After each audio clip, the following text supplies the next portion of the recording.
Hi everyone, welcome to the exhibit, the first international online Zoom exhibit of the 10,000 Souls project. Every soul is a world. This is paintings by Daniel Elias Balter. Some know him, some don't, so you'll get to know him, hopefully. Can you hear me okay, everyone? Very good, yes. Okay, good. So I'll just keep going. If you have any questions, put them in the chat, and maybe Karen will let me know if there's anything I should answer. Okay, thank you so much. So a little bit, just briefly about Daniel. So he was born in Pittsburgh, January 18, 1956, the youngest of 4 with 3 older siblings. At least one of them is here. Hi, Connie. He grew up in a non-observant Jewish family. Can you hear an echo? Is there an echo? No? I think it's clear. I think it's good. Okay. Very good. He's in high school. He spent some time in Israel, which that's when it started that he had started to develop a very deep love for the country of Israel and its people. He also went to Brown University for a little bit. He studied art, but he said he did not like the commercial artwork at all. He thought it was fake, and just wanted to, did not like that kind of art. He had 4 boys, Jordan, Jacob, Lucian, and Joachim, who he loved very much. So it kind of went by a bit quickly, sorry. And so I'm gonna just go straight into the beginning of this project, which started in Hanukkah 2011 with some shopping bags. So he's been drawing since he was young, and he always, very often, drew portraits. So he just took a shopping bag and faces started to appear. So he just kept drawing without, he thought, I'll just keep going. There's enough bags around that left over from shopping. And he kept painting and wondering who they were. He said, who are these people, that show up on the shopping bags? So you can clearly see sometimes, that there were bags. The green printing from Whole Foods is in the background. These are the very early paintings from 2011, 2012. Just a small selection of them. So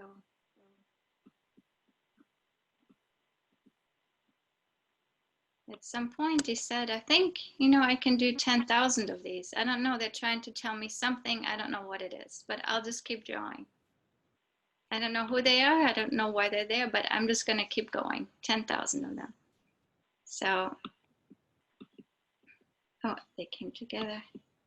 So these are some of the early ones. He did about 1,000 before things went kind of dark. He stopped the project. He tried doing other things, tried to build a business, and did other things. He kept saying, I wish I could go back to it. I really want to do something for Israel. I want to do something, for the Jewish people, but I don't know yet. I can't do it yet. I don't know when. I don't know how. And so in the year 2015, he started having headaches occasionally.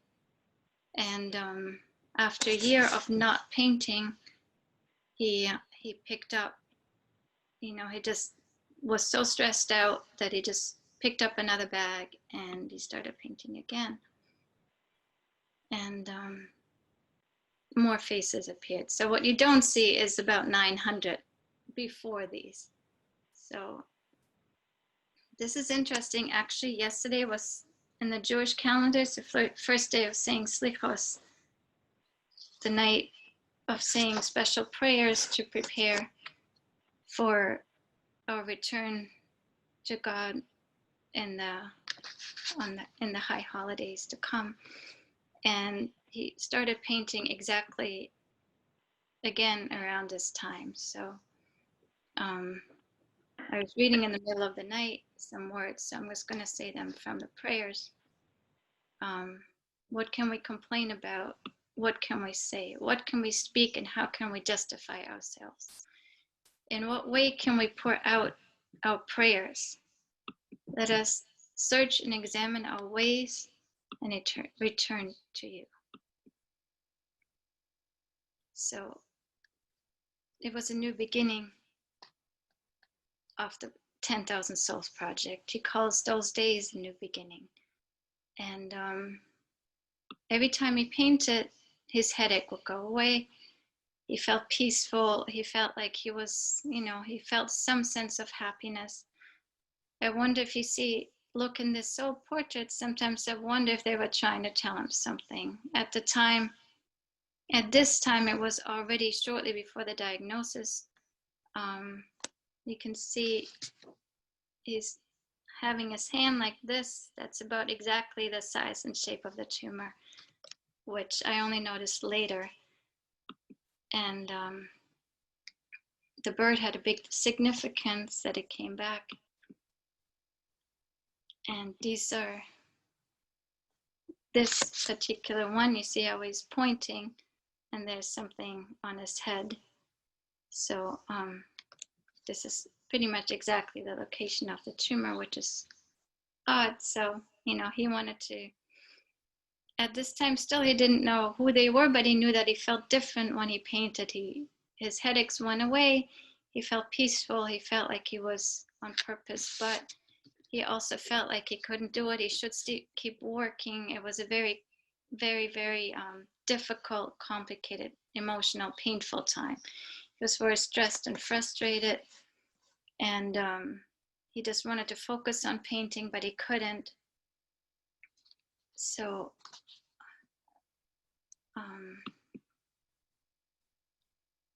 these are the portraits shortly before the diagnosis. So he kept, these are in, the days before, painting through the headaches, painting, every time he painted these, things were different, but you can also see some of the emotions in it. And then finally he agreed to go to the hospital, which was something we've been wanting him to do. He started having some memory loss. He said, okay, I will go on that day. I'll go to the hospital just to be checked out, just to look into these headaches. So at that point, we didn't think it was anything that serious, although that particular day, things were being quite, the memory loss got worse, the confusion got worse, the emotions were all over the place. He was crying, he was angry, he didn't know what to do, to get ready to go to the hospital. So that day he still painted.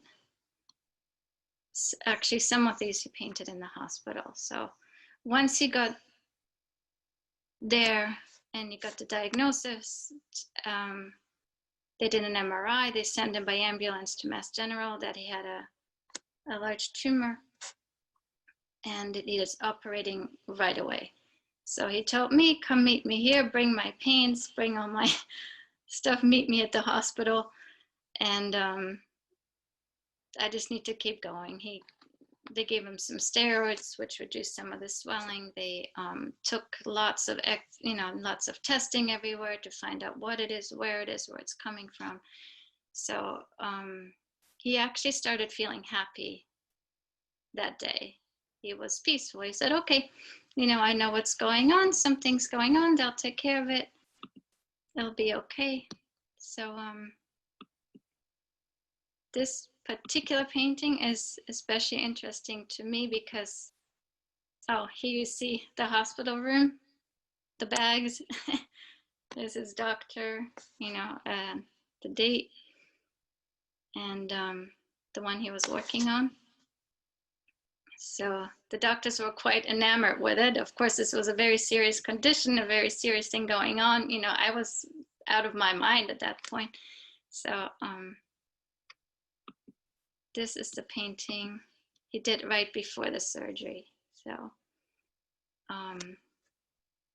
he started Googling Jewish headwear. Like, just give me the computer. Well, where's this come from? Who is this? Like, what is it trying to tell me? So you see how, big red is leaving the head and the colors. They said he might lose his speech, but the bird in the hand have a lot of energy to it, right? So you can see. So after, I think, 8 hours of a very intense surgery, he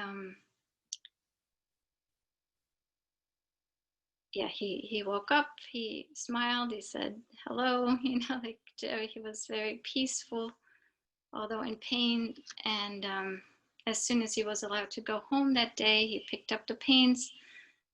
He said, I wonder if I can still do this. And so the first painting that came after this one was this one. So, I want to go back. Hold on, I want to go back to that one for a second. Sorry. Okay. I just find it really interesting how the head is open and the light is just coming in from above. Like he said that before he went into surgery, he said, my chariot awaits. I'm off. I'm good. This is so this was the first one after the surgery, and we knew this was going to be not just a physical thing, that this is a spiritual experience for him, that he was on a journey for something, deeper than just a physical healing from something. So these are some of the paintings that came at home after the surgery. There's a lot going on. This particular strange one that looks like a clown was the day he got the diagnosis of that it was cancerous, that it was stage 4, they told him all these things, that he said it wasn't real, like it wasn't,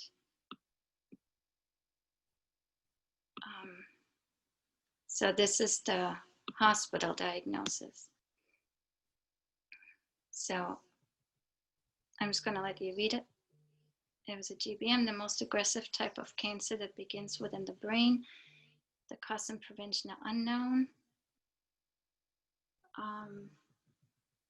There's no cure. Certain markers for an increase in survival rate, but Daniel didn't have any of those markers. But then he said, my diagnosis is something else. This is the diagnosis that he himself came up with. He said, I wasn't allowed to tell anyone. Here was what he wrote to everyone to let them know what it is that he had. So this is Daniel's first blog post. I've been talking to what doctors call the disease. Why not? It's my body, my cells, and physicians said the ideas make no sense. Let's poison and burn the body to kill the disease. I laughed silently and never cried. The doctors provided the unknown with a precise name and category number, the highest one possible. To complete it, one would be asked to assume that the burning poisoned at the very best, but it would still be, triple-digit percentage for success of return. The cells in the body, they don't know why they fight against themselves. The physicians don't know why. I don't know either, but I did remember something important. It's as if the cells were in torment, fear, anguish, reacting blindly, destroying. The cells were reacting poorly. They forgot their purpose. But I didn't fear them, my own cells, if I ever did, not this time. And I wanted an answer. There wasn't a reason for everything. what I did write down that I would remember, I wrote down that the answer is love, not fear. Words to live by. Very happy for the blessings. Oh, where did it go? So, okay, something. I have to go back, I think. I added this kind of in the end. I found an interesting letter, just to go in a little bit about the process of painting. What are souls portraits? Can you actually paint souls? He started calling them, they are his prayers. So I came across a letter that the Lubavitcher Rebbe wrote to a very depressed artist to ask for advice. He was kind of sad, and but looking for his purpose. And is it okay? Can I paint? Like, I'm Jewish, I'm observant. Is it okay what I'm doing? So, Rabbi Fogelman, can you see this? Can you read it? I wonder if you can read it. Sure. You're talking about my comment is based upon? Yes. Mm-hmm. Yes.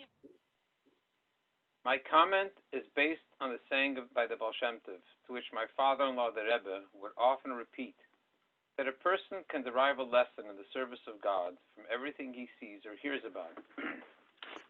As you are surely aware, the primary talent of an artist is his ability to step away from the externalities of the thing and, disregarding its outer form, gaze into its innerness and perceive its essence, and to be able to convey this in his painting. Thus, the object is revealed as it has never been before seen, since its inner content was obscured by secondary things. The artist exposes the essence of the thing he portrays, causing the one who looks at the painting to perceive it in another, truer light, and to realize that his prior perception was deficient. We should each strive to reveal as much as possible the divine essence in everything, and minimize, to the extent that we're able to, its concealment by the externalities of creation. The letter of the Rebbe, yeah. I forgot to do it bigger. Thank you. So I think this shows a little bit of something that he was trying to do he wasn't painting people that he knew, he wasn't painting any particular thing. He kind of just tried to let things come through him. And, he felt strongly that this was his path. This was what he needed to do. And yeah, this was his service, his way of prayer to figure out what it is he needed to do. So here's a day that Daniel, after the surgery, decided that he would go back. He needed some inspiration. He wanted spiritual guidance. He rejected the medical. He didn't want to hear about it. The medical diagnosis said, I need to figure out who I am, to come back to my what does it mean that I'm Jewish? He had a long heritage of rabbis, going back to the Vilna Gaon in his case. So he wanted to know how can I find guidance in this? What do I do? So here's the day, the first day that he went to, he walked to shul, which was about 5 miles away on Shabbat. So here's his experience of that day. So if you want to read it again, is that okay? Rabbi Fogelman, sure. You want to read it? Yes. Sure. Dear brothers and sisters, there are many ways to pray. Yesterday, soon to be tired from a long walk, but happy to have made it, I arrived at a faraway synagogue. I listened to the singing and the prayers. I read one prayer slowly and then again. I believe it was a psalm. It had been years since I stepped into a house of prayer. A phrase in the psalm grabbed me, surprised me. The room became small and large at the same time. There was just me. The prayer service, of course, continued, but I didn't see it or hear it. I was in a small house of prayer, but for a moment I wasn't there. The room became the size of heaven, infinite in light and full of peace. And then I was back. There are many ways to know who we are and what we need to do. This worked for me on the most recent peaceful day of Shabbat. May it work for you wherever you go. Shabbat Shalom, Daniel. Thank you. Yeah, this was written after Shabbat, but he still writes Shabbat Shalom. So maybe I'll give it over to you for a little bit, maybe to share some of your experience of that time. Thank you, Hadassah, for bringing us all together to see this. Very, very powerful what you just shared. And I didn't realize I was impacted. I'm not essentially very familiar with art, but I was very, very impacted when in the beginning I saw some of the faces that Daniel began to show me. But the story that you just shared, and seeing the different expressions and faces as time went on was just incredible. I just wanted to share that. It's so impactful. I could see the personality of Daniel, how he lived everything that you just shared, and the way he lived it, the intensity, the genuineness, the purity, the total embrace of a soul, of what a soul is, and accepting the Shabbat. You mentioned that he walked to shul on Shabbat. He also walked back afterwards. And he didn't do that once. He did that many times. When he first came to me, and he told me that he was going through a difficult challenge in his life. And he first came to me, and I realized he's going through a difficult challenge. And, you know, there are many people who are looking for a way to connect.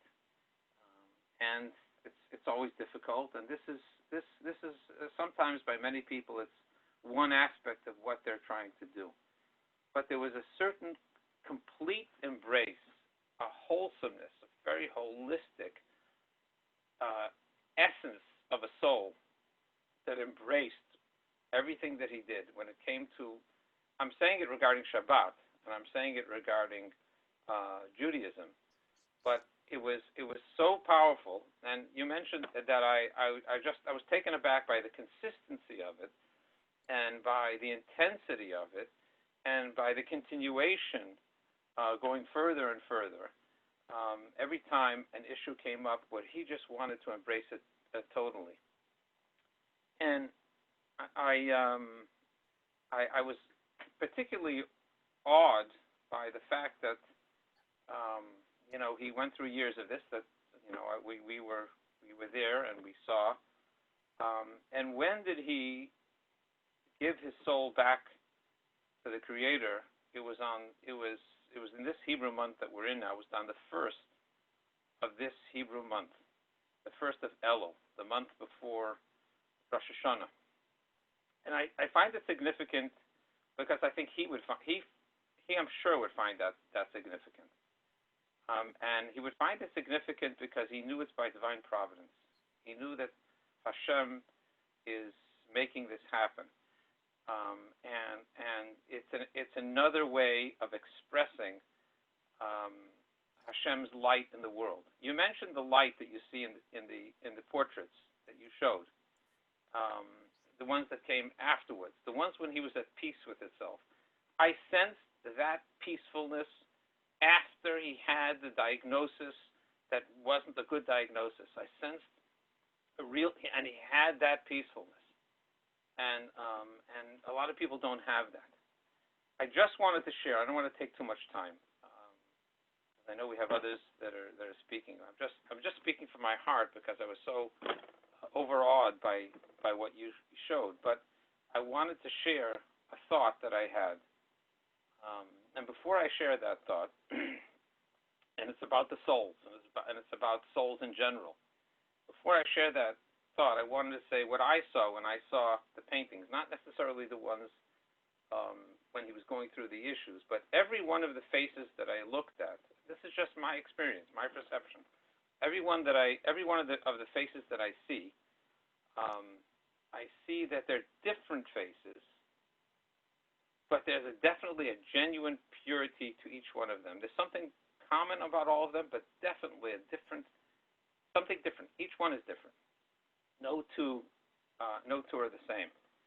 And I wanted to talk about the soul, and I think I'll get back to that point. I wanted to be as brief as I can about this, but there's a lot I'm trying to share, and I'll try to share it as quickly as I can. And that is the month before Rosh Hashanah, the first of Elul, the day when he passed away, is the day we begin blowing the shofar. Start blowing the shofar on Rosh Hashanah, on El, the first of El. And a whole month we're blowing the shofar. And what's the original reason where the shofar, it's the birth of the soul, the birth of the human being, the birth of Rosh Hashanah. Yeah, and Rosh Hashanah is in Judaism, it's the sixth day of creation. The whole world was created before Adam. And how was the world created? The world was created, God said, let there be light, and there was light. He said, let there be heavens, there was heavens. Let the earth sprout forth vegetation, the earth sprouted forth vegetation. The entire world, animals, everything. The last creature to be created was the human body. And then, all after God said and spoke, let there be, the last thing that came into being was what? Was the soul. And here, the Torah is very clear about how God created the soul. God didn't create the soul by saying, let there be a soul. No, that's everything else in the world. God created the soul not by creating it, by taking a piece of his essence. And it said God blew into his nostrils a breath of life. Instead of speaking, you can speak for hours. There's air coming, exhaling, or exhaling when you speak. And you can go on and on and on. It's an external expression. But when you blow into something, you take the depth of what's inside of you and you blow it out. What God was saying was the soul is so close to God. It's not another creation. God blew into his nostrils. He took a piece of his essence and endowed the human being with a part of God. On the anniversary every year of the sixth day of creation, which is Rosh Hashanah every year, we also cry out to God, not only with our words, we certainly pray a lot, but we take the shofar and we blow from our insides. We take the inner part of us and we express that, and we shout out to God with the sounds of the shofar. So it's a very internal day, a time of inner meaning. And from the first of Elul, that's when his passing was, we for 30 days were preparing for blowing the shofar to reach our essence. So the essence of every human being on the face of the earth, the essence of the soul of the Jewish people, has a part of God within us. And yet, it's the same part of God, but there are infinite ways to express our unique character, our unique traits, our unique personality, to express it and to use it for a godly purpose. So there may be 10,000 souls. At the root and core of the 10,000 souls is a part of God. And that's what you see in all those paintings. And yet there's a difference between them. And because each one has another way of expressing something else about that they can contribute personally to creation. So when I hear about the work of the soul, I think of that kind of a soul. I think of that kind of an energy. And I look, and I'm sure Daniel would want this, that should inspire each and every one of us to use our individual unique talents, but not just to use them with our external powers, that the essence of our soul should be behind it. That's what the 10,000 souls means to me. And I just wanted to share that, and I, at the same time, wanted to wish everybody a healthy and a happy New Year, and success, Hadassah, on bringing such a powerful, beautiful project to the forefront, and the Emunah arts for doing this. Thank you for giving me the opportunity to share those what I did. Oh, thank you so much. Thank you so much. It was very much right on point for what they mean, what Daniel had in mind, and about all of our souls. So for this, I think it's good to just have a little reflection. So what I'm going to do is I'm just going to, for just a couple minutes, just have you see one at a time.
Thank you, Lucian. Lucian made his own flute. I don't know if you want to show quickly what you were playing. It was made out of knotweed that grows around here in abundance, an invasive species that he used to make his own flutes. So it was very much in line with what Daniel did, creating paintings out of paper bags. Lucian, do you want to show quickly? I currently am. I currently am. Oh, you are. Okay, I can't see you, but maybe the other ones can. I'm not sure how to. Yes? Good. Okay. Thank you very much. So, Rav Dror, are you here? Because I can't see anything. For some reason, when I'm screen sharing, I cannot see. Yes, I'm here with you guys and very happy and honored to be here as well. I hope you can hear me well. Yes. Yes. So I wanted to, good. I just wanted to see you here because I don't know how to do this somehow. I can't check. With all how much you don't know, it seems like it works. It looks fine to me. It looks great. And the slideshow was wonderful, and the flute music and the Rabbi's talk, and it's all going very well. Very good. Awesome. So I'm going to introduce you a little bit. I have something to show. Can you maybe tell us a few words about the picture that we're seeing right now before you introduce me? Yes. So this one is Daniel. Lucian actually took this picture on one of their morning walks. That these are Daniel's own words. That he's writing. A morning walk continues to inspire, confirm, open my heart, and lift my spirit. I speak aloud sometimes and thank God for my good fortune. It is a wonderful prayer hall. The path is wide and flanked by trees. It is a great word for this form of personal secluded prayer and meditation, hikbodedut, an ancient and modern way to set time aside each day. Nature for speaking directly and openly to God about anything that concerns us. So, okay, I'm gonna go back for a minute.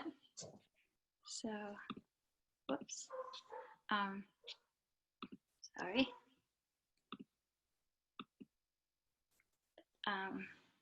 So this is something when Daniel, I wanted to share it quickly, when Daniel came out of surgery the very first time, he knew this was something, he wanted to go a different path than radiation, chemo, all those things. He said he needed to come closer to who he was, to find himself, to be able to get closer to his own soul. So he Googled online somehow Jewish spiritual teachings and he found Rav Dror Moshe Cassouto and also Breslov at the time. And he was very inspired. He listened to many talks and he started his own practice of going every single day for 5 miles, for walks, to talking to Hashem. So I want to share one day, I don't know if you've seen this before, Rav Dror, this is when he went to see you in New York. He was so excited because you were living in Jerusalem at the time and you're visiting New York for some talks. So this is from his blog post, and 3 paintings today in between a visit to New York.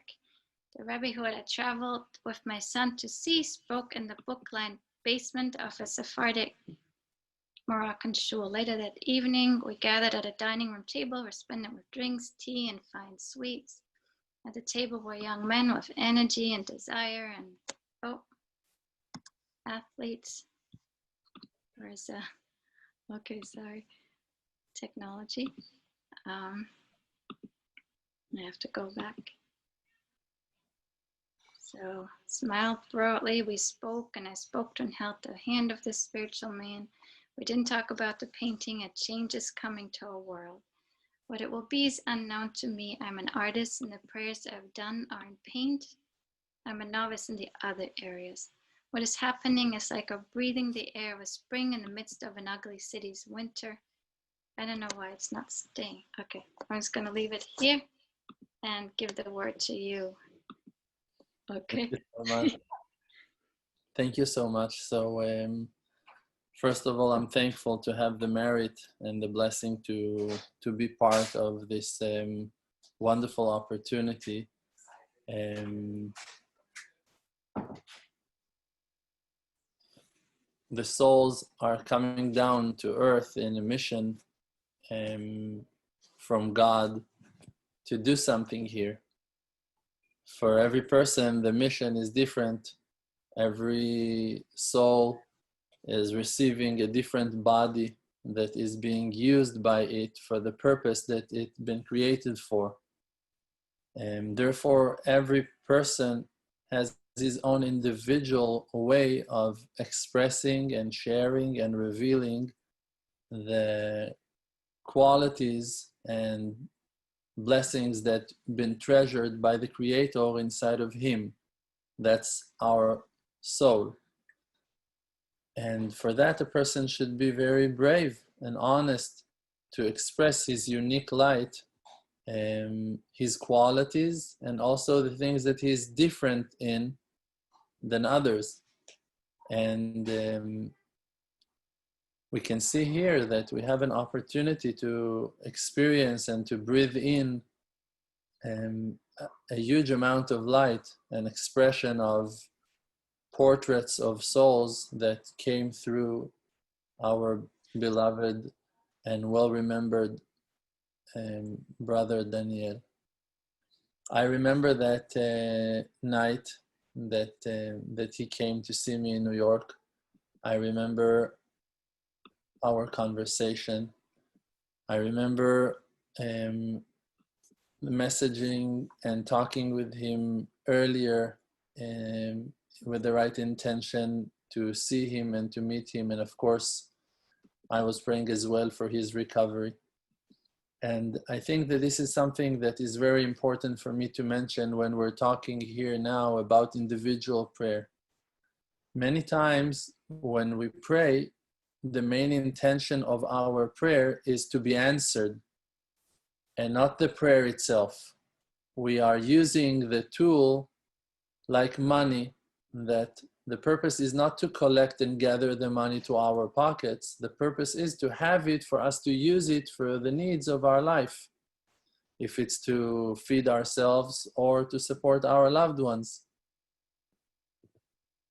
The prayer is coming mainly for us as a tool to be used for it to be answered. That's our main purpose while praying, usually.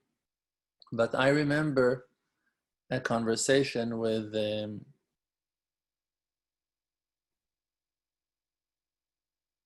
Hadassah,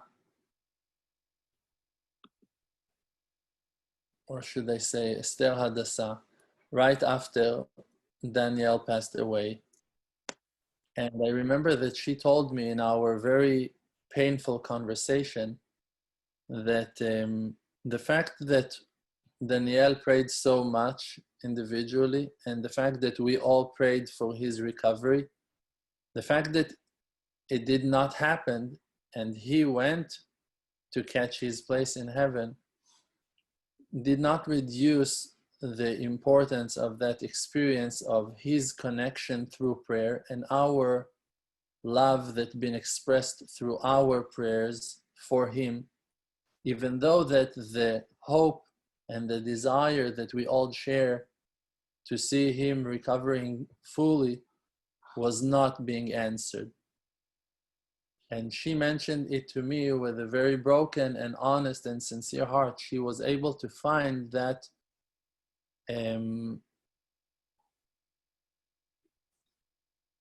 she found the prayer useful just as it is in its realistic nature and concept and idea, even before the wishful result and outcome of it being answered.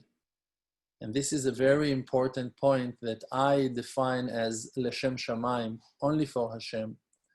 To understand that water are beautiful and is amazing creation even before you drink it. That the sky is lovely even without you being able to enjoy it. to know that we have a connection to Hashem that is based mainly on faith and on prayer, even if our prayers are not fully being answered. And this is a rule for life, if I'm not wrong, for the individual prayer. Because individual prayer, it's written on it as well that tochelet memushacha machalat lev, that when a person is wishing and hoping for something too long, it brings weakness and illness to his heart. The heart of a person is physical, even though our soul is eternal. There is a certain capacity and ability to feel that is limited to a certain quantity and amount, and we cannot suffer more than how much we can. We cannot hope more than we are able to hope. There is a limit as long as we are physical in body. But that is only when you look at things from the physical side of who we are. But when we are attaching ourselves to our spirit, to our soul, then our prayers are useful, even if the heart is not being answered, even if the salvation is not taking place as we wished it would. And I think that this is a real divine and holy understanding that Hadassah, Esther, and Daniel himself achieved while praying, because also he was aware to his condition, and he realized where things are heading, and he still was super solid and strong and powerful to do his part and to do his job and to complete his mission. It was so important for him to keep on painting and to keep on being the father that he was and the husband that he was and the student that he was. He was so respectful to me, even that I am so young compared to him, and he was so respectful to me and to my message. And when I'm saying so respectful, because we didn't spoke for hours, but every short conversation was very meaningful. And this is something that is well carved in my heart and in my memory.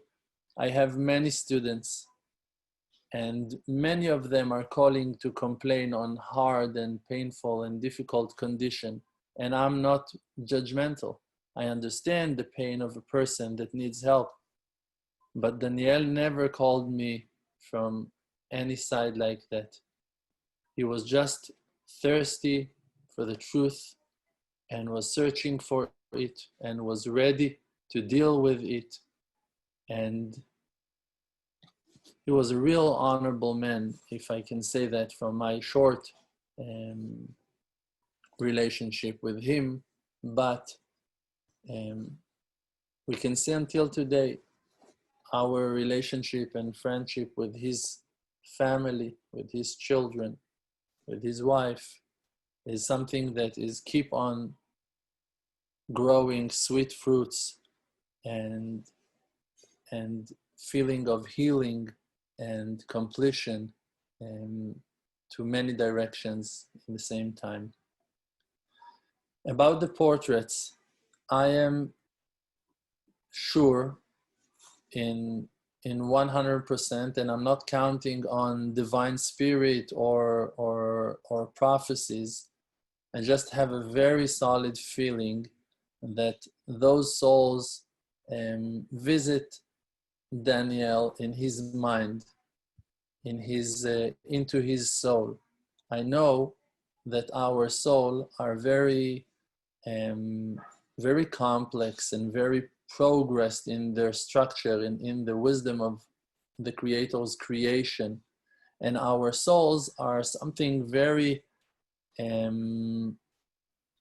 very natural and very live and open to changes. Sparks of souls and different particles of nefesh, ruach, neshama are getting in and out from our souls and we are being changed and elevated out of that result. There are many things that we are going through in life that are taking place in our feelings, in our hearts, in our mind as a result of changes in the spiritual structure of our souls, from connections, bondings, and relationships, spiritual relationships of souls, interaction in a spiritual aspect of our being. Souls of righteous people can be attached to you to give you strength and power to cross certain difficulties or challenges, or even to inspire you to a certain work that is connected in a certain aspect to their soul.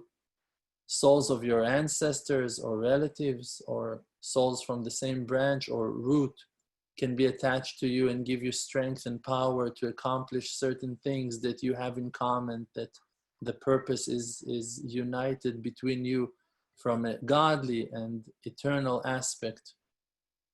And I am sure, like I said, that all those souls, thousands of souls, chose Daniel to be their reflector once again to this world, to show the deepest feeling or emotion that if you would give that person, a deceased person, once in a lifetime opportunity to say one thing, I think they presented themselves in that way to show their conclusion, their feeling, and their heart. And we cannot, I'm sure that everyone will agree on that, that the portraits are reflecting deep feelings and deep emotions, some of hurt and some of love and some of honor and some of friendship, and everyone is bringing something else. And maybe also every one of us is receiving a different message from every portrait. That's our connection to those souls as individuals. And for me, it's very inspiring to see how wide can the channel of the soul of a person, of an individual, be when he chooses to open it and to allow the godliness to flow through it. You can deliver 10,000 souls to the world even without being their physical parent. You can allow expression of 10,000 deep feelings and emotions to be expressed, even if you're not like an interviewer or a journalist or a reporter. That is, you, through your art, through your talents, through your abilities, you're able to open access to godly gates, that huge amounts of bounty and spiritual souls, life will be expressed through you. For me, it's a great understanding to know how powerful and capable and great and with great potential we all are. Individual prayer that Hadassah mentioned is the simple conversation between a person to his creator. Abraham found out that he has the ability in very young age, and he simply talked to God in his own language. He taught that method and way, practical way, to his child Yitzchak, and Yitzchak went to do the same. On Abraham, it's written that he went to speak with God every morning, and that's why he is the one that established the morning prayer, Tfilat Shacharit, for us. Yitzchak did the same, and as well as following his father every morning to talk to God, he went in the noontime to speak in the time of Mincha. Vayetze Yitzchak lasuach basadeh. And Yaakov learned from his father and his grandfather and established the Ma'ariv, the evening prayer. And they never had the Siddur book. The Siddur book, the written book of prayer, been established by the sages at least 1500 years later, if I'm not wrong, in the days of Knesset Agdolah. And all the prayers that our ancestors used when they went into Egypt and out of Egypt were individual prayers, simple requests and conversations with God, like the old generations, grandmothers, grandfathers, will show us naturally to open their hearts and to talk, like little children talking to God before they go to sleep. Like we know ourselves in the hardest hours or in the most joyful hours, that we're just naturally, suddenly opening our hearts and mouths and expressing our hope and our faith to God. This is the highest level of faith, of expression of our faith. At least that's my life experience, and that's the knowledge that I saw. In the Gemara it's written that Kerum Zulut Libnei Adam, there is one thing that is the most elevated thing in the world, and people are finding it hard to respect, to understand. It's cheap in their eyes. And what is that? Rashi is answering prayer, Kegon Tefillah, that is located in the highest place of them all, and people disrespect it.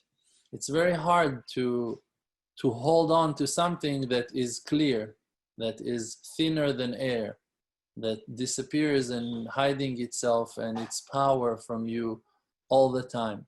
Faith is a hidden thing. That's why it's written that faith is in the nights. Emunatcha balelot. The prayer that is the main expression of our faith is also hidden. It's something that we express in time of trouble, in time of desire, in time of hope, in a spiritual time and not in a physical time. And therefore the individual prayer, the honest, simple way of the human being to express his heart to the Creator is a blessing. And when we are being inspired from such a lovely man and such a lovely family, to allow that expression to heal and to reveal, I think it's a great blessing to us all to be part of that and to enjoy and to take that lesson to our own individual lives. Just to walk through life with a positive mindset and to enjoy the godly plan. Now Esther Hadassah is sharing a new house with a new family, something that no one in the world could think of, could imagine, could consider. But when we look back, we can see the hand of the divine author that knew all along that there are higher and further stages to the Jacob letter, that angels are going up and down in it, on it. And we are part of a great picture, a very large puzzle. And we should be very grateful to be attached and among such great souls and channels of light. And I feel very lucky to be part of this wonderful journey of a unique soul as Daniel. Thank you. Wow, thank you so much. Thank you so very much. Thank you. We're very lucky to all have each other. And Daniel was lucky to have you and Rabbi Fogelman and his sisters and his family, and that he had the guidance that he had. He said it was the happiest time of his life. So that last year of his life, he said was the absolute most joyous, most happy time. He didn't care, the surgeries, the headaches, whatever came up. Like he kept asking, in his prayers, he kept going to the synagogue, to the little shul. And so Thank you so much. I want to keep sharing how this journey continued. So I'm going to share my screen. Oh, okay. Share screen. Okay.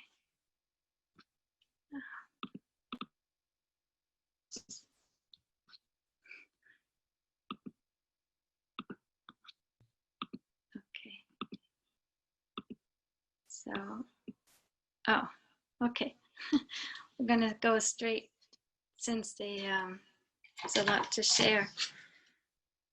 So the journey, Daniel's journey, as like you said, we're hoping that, of course, he was hoping that he would just be healed, but he wasn't asking for it. He actually was never asking for his own healing. He kept asking to understand what it is that God wanted him to do. So when it came time that the tumor returned, that he needed to go for another surgery, this picture was taken right before his second surgery, which was, the doctors were surprised he was still alive. They thought for sure he had passed away and they hadn't heard about it. So they were, quite amazed at how well he was doing. And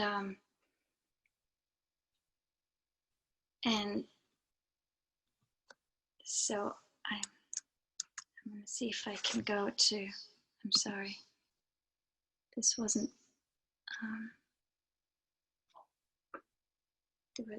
these were some more of the paintings, but that wasn't, was it what I wanted to share? So, okay, so I'm going to introduce a very special person who Daniel met in this time, right, who was Milman, who was a chaplain at Mass General right around this time. And I'm gonna give him the word. Are you here? Yes. Can you hear me? Can everybody hear me? I can hear you. So Hadassah, when you asked me to talk about Daniel and my experience with him, I was worrying whether I could speak with truth. And I think just seeing what you're showing now and seeing Dan's vulnerability, make me want to cry. And so, my definition of a chaplain is to care enough to want to cry, but strong enough to hold your tears. So it happened now. I think it's sort of a delayed grief. So the first time I noticed Daniel, he was sitting at the back of the shul, the Chabad center in Natick. And he looked, he had this kindness and joyful and strong, and I'm thinking vulnerable energy to him. And he was noticeable. And I think it's the kind of man, when he walks into a room, the center of gravity shift a little bit towards him. I'm not sure how he knew that I was a chaplain, Mass General, but at some point he told me, he said that he was going for surgery, and he said, "Hey, we're gonna meet there. Come and meet me." And so I did go. I found him. It was before the surgery, and this is how he looked. And I met his wife, Esther, at the time, these two wonderful kids, Lucian and Yakim. And he asked me to come the next day after the surgery. And when I did,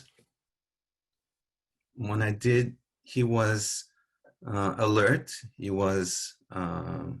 made eye contact with me. He just couldn't speak. So for a while, we just held hands. And then I noticed on the bedside table, there was what looked to me as scribbles. And now in retrospect, I understand that was part of his work. Those were more souls coming out. And that Daniel never stopped. And I've been asked to talk about, in my work, talk about the chaplain's perspective on the topic of terminal sedation, which can be used, that is used when the symptoms are so intractable they cannot be managed. And one of those symptoms are existential pain, hopelessness, loss of meaning, fear, loss of purpose, loss of agency. And these symptoms can be so strong that people want to die. And as a chaplain, I try to inspire them not to. But as I was working on the topic, I realized that some patients weren't suffering of existential pain, but they were not suffering, they were experiencing existential peace. And I remember a lady who was at the end of her life.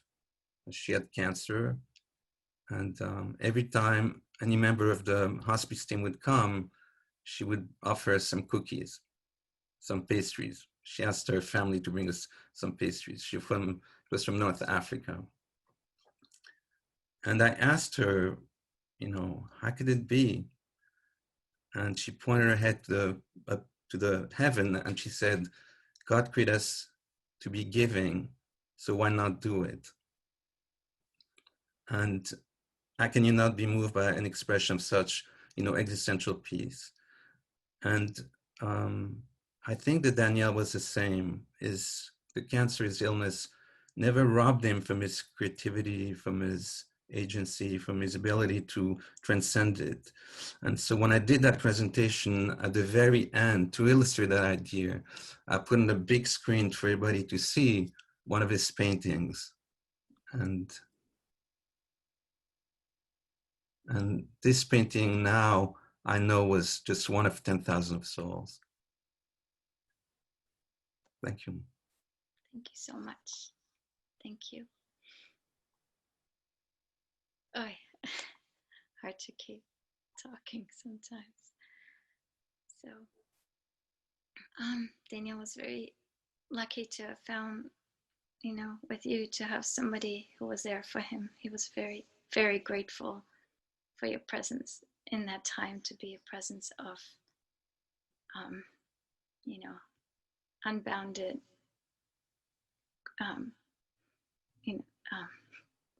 can't find the word, gratitude, love, that he was very grateful for your presence.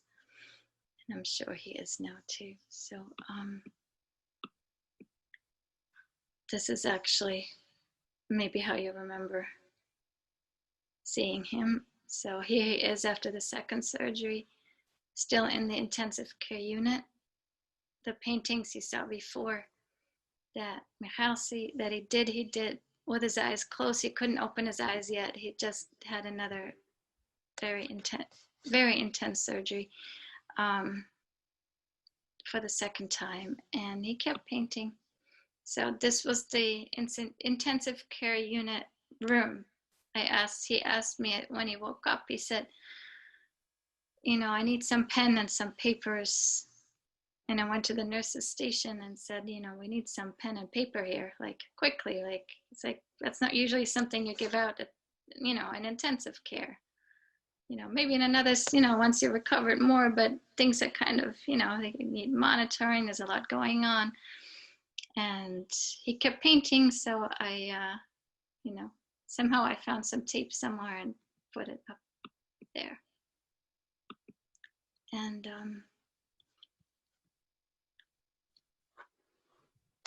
as he, when he came home, things weren't quite as easy anymore. He had no short-term memory, and he couldn't sleep for a while, but he kept painting, as he was able to regain his,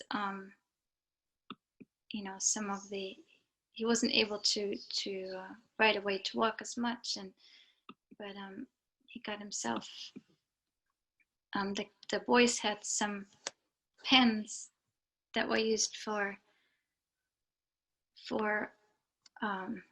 usually for drawing comics and such, and they had them with them in the hospital because they were drawing, so he borrowed some of them. And it was easier sitting down than to do some of the other paints. So, of course, there's thousands of paintings that I'm not showing right now. So you get a glimpse of things that were going on. He did, the second surgery was in June. Actually, it was right on Shavuot. So instead of Mount Sinai, he went to Mass General.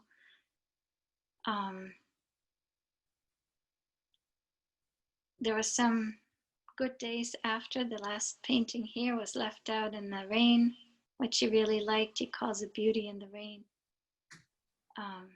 You know, I said how sometimes other elements share in to create the paintings. So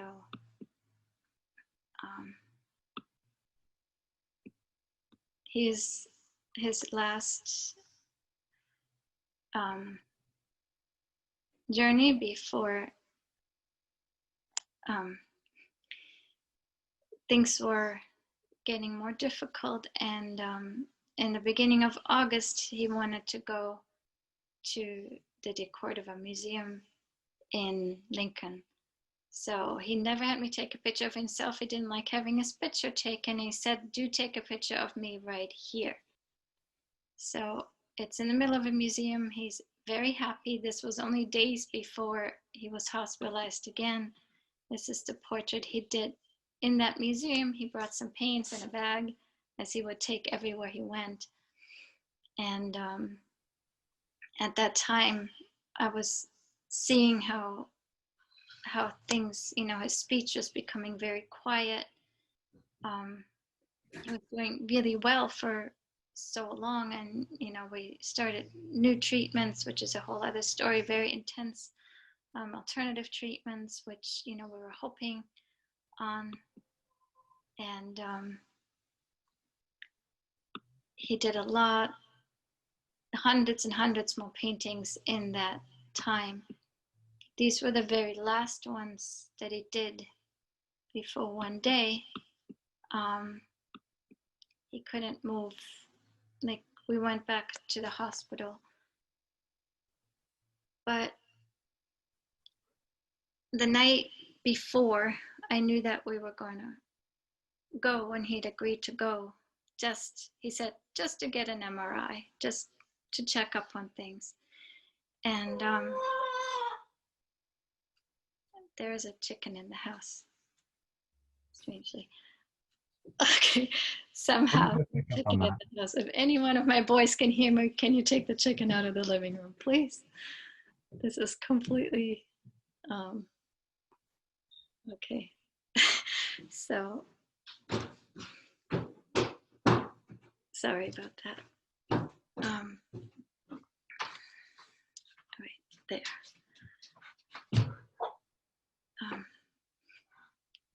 It's okay. So, I wanted to share, this is sometimes how life is, right? Like, it's the most serious, the most intense experience, and then something else shows up. You know, the going back, the going forth. So, the day before before we went back to the hospital, what we usually would do is say prayers together, and he was sleeping very deeply. And in my own prayer, I felt that all that he needed to know, and all that everyone really needs to know, how loved we are in every single cell of our physical body and soul, because our soul permeates all of our physical being. So all that I felt, that all that he needed to know is how loved he is. Literally in every single cell, in every particle, there's nothing but love. And no matter what happens, you know, I cried a river of tears at that time, because I knew, you know, somehow where things were going. I had an inner knowing that this was not, you know, but in I also knew that he was loved and we all were infinitely loved, and that's really what God wants us to know. These are the very last 5 paintings that Daniel did. I should have gone back a little bit. Okay. Oh no, it's so he painted in the hospital. When we went back to the hospital, he all of a sudden lost the use of his right arm.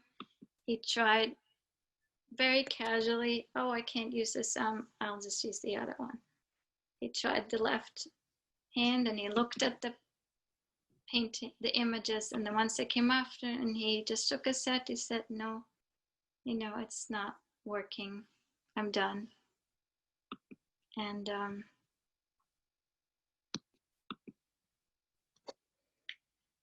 he came home on hospice that day.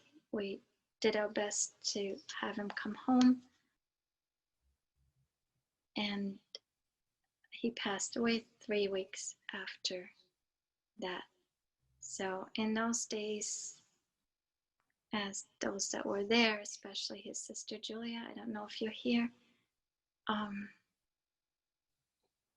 If you are, you're welcome to talk, but I'm not sure if you're here, if you can hear me, if you can unmute yourself or not. Julia, are you here? I'm here. Can you You're hear me? there. Hey, you're there. Wow. I'm here the whole time. You're there. I couldn't see because of the technology. Do you want to say something? I'm just deeply, profoundly moved by all of this. And that's all. And thank you to our Rabbi Fogelman also, and Michael and Lucian. Lucian, I felt that your flute playing just brought out the peace and the longing and the beauty. I could see the eyes more clearly in the souls when you played. So Esther, thank you. Hadassah, thank you for your beautiful, beautiful presentation. Deeply moving. Thank you. Thank you. So we're hoping, whoever sees this, we're hoping it was Daniel's wish and his deepest desire that the soul portraits continue, that we keep going to 10,000, that somehow someone will pick up the prayers, will pick up the paintbrush to connect themselves to, to their own beautiful divine soul, and maybe feel it within themselves to continue. So if you feel like, you know someone who might want to do this, go to the website. There's some more details how to do it. And I wanted to share that some more quickly. Yeah. So,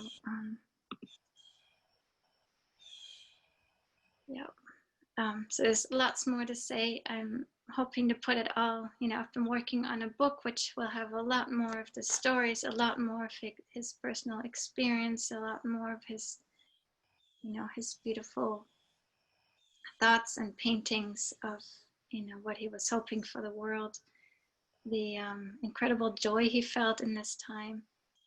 And this is something that Julia and me felt very, very deeply and profoundly also at his passing. And I can still feel it, and I think you can feel it. Absolutely.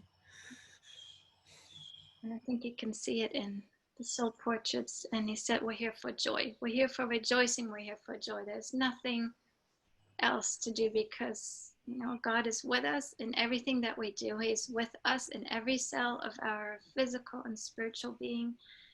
He guides us, and he, directs us in our deepest desires. If we work for the truth and we work for the light, there's nothing that can stop us. And each one of you, in your own way and in your own, as many of, Rabbi Fogelman and Rav Dror has said too, to follow your own inner guidance and very, I want to say thank you to everybody for Chabad, for being a place to return, for, every Jewish soul that wants guidance and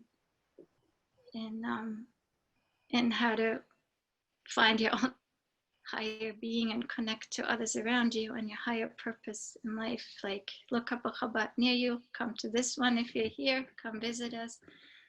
Rav Dror for always being there in the most difficult times, not just for Daniel, but for me as well, and continues to be a part of our lives. And thank you, Michael. You know how grateful I am. And Lucian for playing the flute, and Joachim is working on continuing the soul portraits, and everyone who is here and everyone who joined us today.